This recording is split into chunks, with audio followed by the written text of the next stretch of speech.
So I don't think this can really be considered a spoiler since the whole movie is kind of built on this idea. But I actually didn't know about it going into it, and I kind of wish I did. Because this is a Groundhog Day type movie, where the main character lives the same day on repeat. And why I said I wish I knew about it beforehand is essentially that I found the main character to be really annoying at first. I didn't like the introduction, he just came across as a douchey know-it-all. Which is kind of funny because he literally knows everything that's gonna happen. And to be fair, it didn't take very long to start figuring out that something was going on. And not much later the movie does lay it all out there and explains it to you, in case you missed the obvious hints. Now, I've seen a number of these kind of movies, and most of them seem to start when the character discovers they're stuck in a loop. This time around, they just skip over that initial part and just jump right into the new normal, where the character is already used to his new life and is just going about his day. And I thought that was a great approach, but it also means that the movie needs to come up with something else to do. And that something else is that suddenly his regular life gets interrupted by something that's not supposed to happen. Because in his life of perfect predictability, something new and unexpected shakes his world.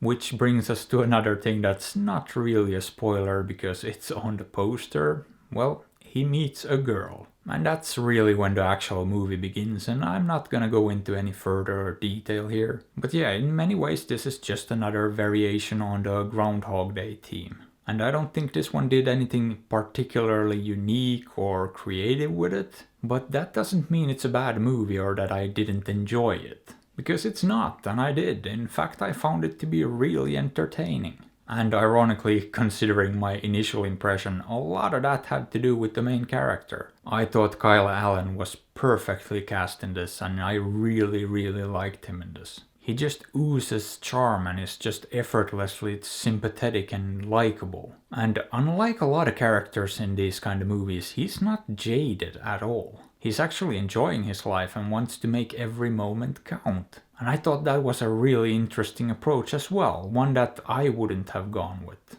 But it works very well and it balances out the other main character too. Because she's definitely a lot more different, although not really jaded either. And the reason for that is only revealed near the end, when things start to come together. But yeah, she is a bit more of a I don't really care, I'm too cool for this kind of type. And the contrast between the two was fun and made things feel more dynamic. In fact, this whole movie was kind of fun. It's cute, it's often actually funny too. It ends up being surprisingly engaging on an emotional level toward the end as well. And to be honest, I didn't really have any noteworthy issues with it. I thought it was a perfectly enjoyable and well-made movie that's moved along at a very steady pace. It didn't drag, and yeah, it wrapped things up in a relatively satisfying way too. And as far as glaring plot holes went, I only noticed one thing relating to his phone, which I thought was just a silly oversight that could have easily been addressed. So overall I liked this, and I'm gonna go ahead and give it a solid 7. Boop.